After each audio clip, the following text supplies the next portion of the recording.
There's actually many reasons why a Porsche 911 is so expensive on the used car market. I'm going to share those lists with you and why I actually bought one. Let's get into it now.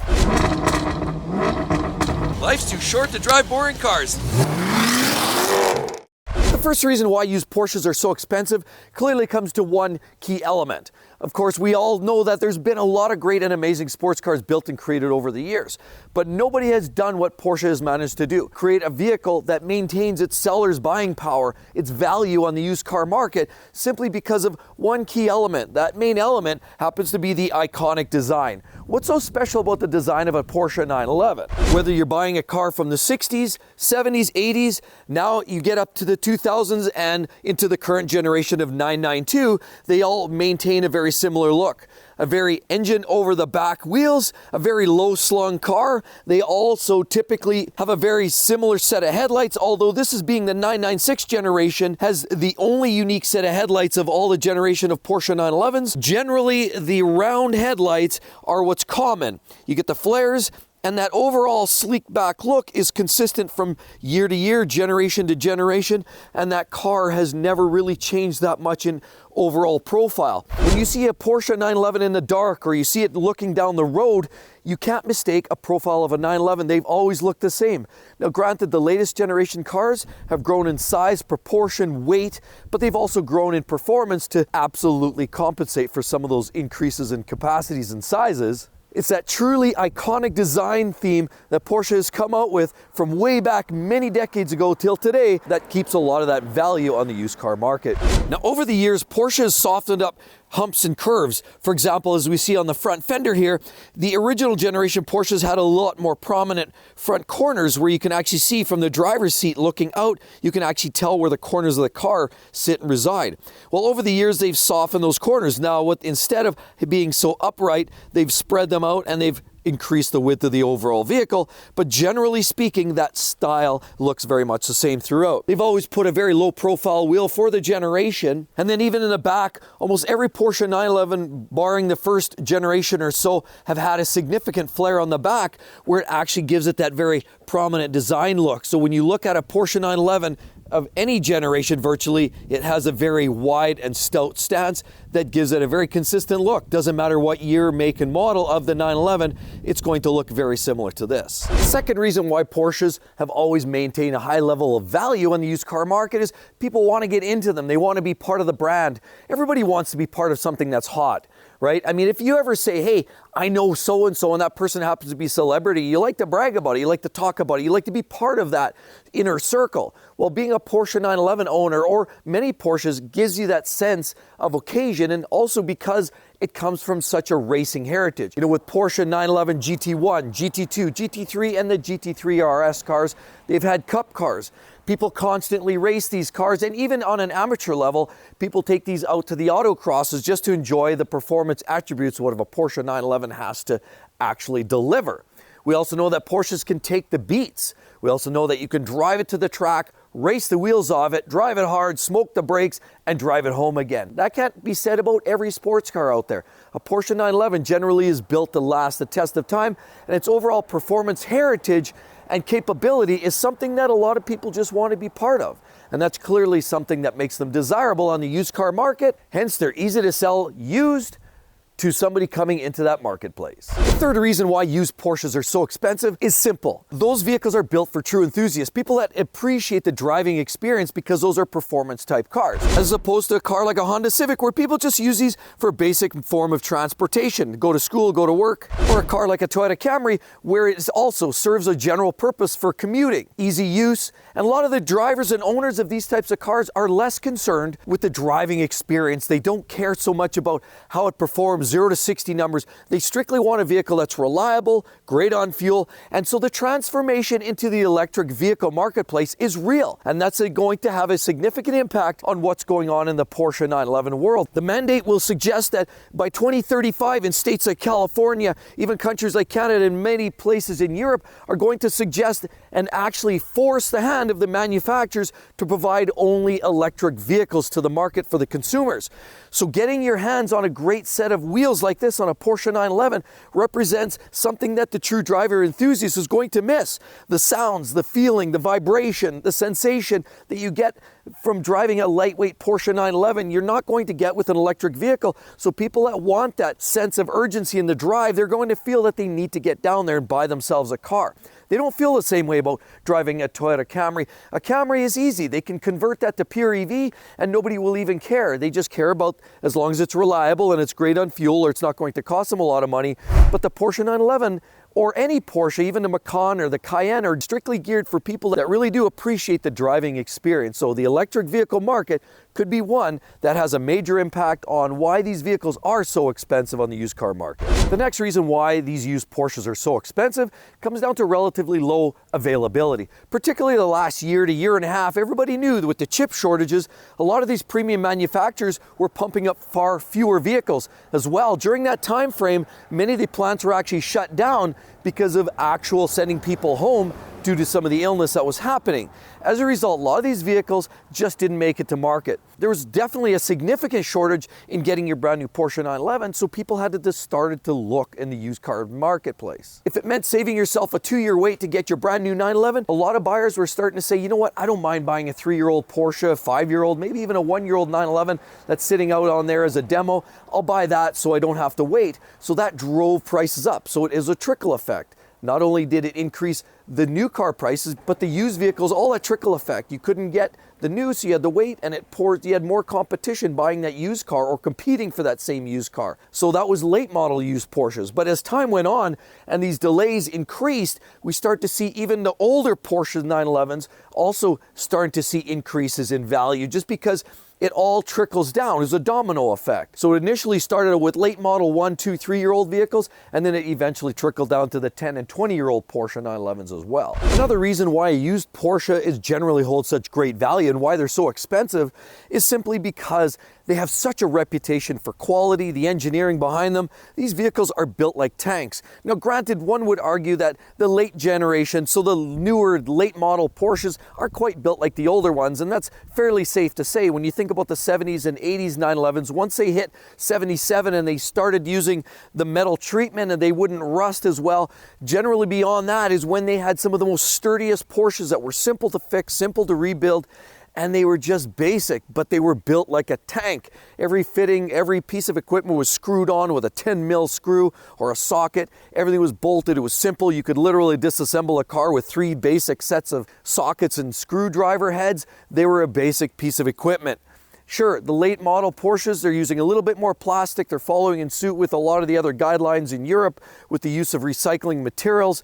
But the point remains is a lot of Porsches have built such engineering and quality into them that they won't fail like a lot of other cars. For example, like a BMW versus a Porsche 911, not even in the same ballpark in terms of the way they hold up and the quality and the engineering behind it.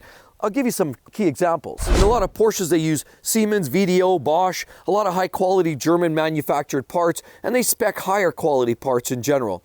One thing I'll comment about a lot of the Porsches, as you can see, unlike cars like Tesla, you look at gaps, you look at seams, you look at fitment, panel fitment, you look paint quality, and it is almost flawless. Porsches, every panel fits perfectly. Every gap is consistent. You won't find a wider gap here and a thinner gap here. That's not what Porsche does. I'll also comment on convertible roofs like we're looking at here. Like a lot of British cars, you'll tend to see leaks from time to time, even late model cars. You can often acquire some leaks in a lot of those vehicles. That's just what they're known for. This Porsche 911 and the Boxster we had before this, the way they manufacture a lot of their equipment, not only does that roof operate perfectly, flawlessly every single time, but the fact remains they don't get leaks. Somehow Porsche has found a way to keep the water outside the car and not inside the car. So they engineer their cars to hold up. Every attention to detail is looked at. Every part of the vehicle is built to the utmost quality. Now, of course, it's also the type of car that doesn't randomly stop functioning. We know a lot of the Italian cars. You drive it, all of a sudden, boom, a weird check engine light, and then you reset the car and it goes away. Or some of the British cars, McLarens, known for that. All of a sudden you have a weird glitch, a light, a blink, a sound. Porsche doesn't do that. They just don't miss a beat. They're consistent. The quality of engineering is top shelf. This continues on the same theme in the interior. Now, granted, this is a Porsche 996 generation. It's a 2001, and this is where Porsche literally, they started going high volume, and many would argue that this is probably the lowest point for Porsche engineering and quality, and still, it's still a solid car. Let's take a quick look. I mean, yeah, they are starting to use more plastic. You had to get into the higher end model trims to actually get more of the leather trim. But you basically still have everything that's well put together. You have the ignition switch on your left-hand side of the steering wheel. All these buttons, very solid, crisp. You actually have a nicely detailed interior on a lot of these vehicles. And even the seats and the leather quality is pretty solid. A lot of the buttons and knobs, nothing here typically is failure mode. Everything works with a nice little click of a button. Everything is solid. And then, of course, the same theme goes all the way across. Every button and knob is very solid and crisp, very well executed, and the interior quality is very, very well put together. Then we have to talk about the engine. That's naturally a big part of the quality. First of all, we'll say manual gearboxes are a big part of Porsche's world, and those work flawlessly. Then they transitioned into the PDK, which is their double clutch transmission in a lot of these Porsches. So especially late model Porsches, since about 2007, you had the option of stepping up to the double clutch gearbox, which is ruthlessly reliable. Now, it is a ZF manufactured piece, and it is clearly one of those robust units. Porsche tried a little exercise. They tried to do 50 consecutive hard 0 to 60 launches with their dual clutch gearbox, and they could not break it. And their 0 to 60 quarter mile times was within a small margin every single time. It was totally repeatable, and the car did not break. So the cars are built to last. That's a big testament to their overall engineering and the quality and durability you would expect with a Porsche. Now, I'd add to this is a Carrera, so this has what they call the integrated dry sump, which isn't quite as sturdy, but basically all Porsche 911s, especially if you get into the turbos, the GT3s, GT3 RSs, or the older air-cooled cars, are all what they call a dry sump engine. In other words, you have a two-stage pump, you draw oil out of the engine, refeed it, and put fresh oil in, and you actually have a separate oil reservoir that keeps minimal oil in the bottom, maximum oil going through the engine as needed. Once you take a car like this and you drive it hard on a track and you're pulling hard G's one way or the other, it starts to slosh the oil around. Well, when that happens, you start to dry out an engine and you can wind up with catastrophic engine failure. But Porsche looks past that, and they design a lot of their engines either dry sump or integrated dry sump. You could upgrade with baffles on these integrated dry sump units, and then you have an engine that can tolerate track use. Such is not the case with your garden variety vehicles. If you drive these cars here on a racetrack as hard as you drove this car, guaranteed these cars would blow up. Another reason used Porsches hold their value so well and they're very expensive comes down to it's a car that people can get behind in terms of lifestyle. People who often get into a Porsche 911 start enveloping the lifestyle. They start wearing the jackets, they start wearing the hats, they start buying all the paraphernalia and the mugs and the key rings. Then they start taking their car down to the PCA autocross, and obviously they start getting in with some of the meetings on a Saturday morning, a meet and greet or a cars and coffee. They just like to get together and they go on these rallies, and Porsche owners generally like the lifestyle. You don't generally see that too much with cars like a Camry. Granted, there are some small niche groups, and there's always those enthusiasts from every type of car manufacturer, but Porsche 911s typically have some of the strongest culture in that world. And clearly it's the lifestyle that people are trying to get a hold of. So you get yourself a 911, then you can start showing up to the meets, you start mingling, then you start talking shop and comparing and making notes. And a lot of it is a show and tell, but sometimes you take it out and autocross it and have some fun with it. It really is about the lifestyle. So firstly, I'd like to put this out there. I drive a Porsche or any other sports car for what it brings for me.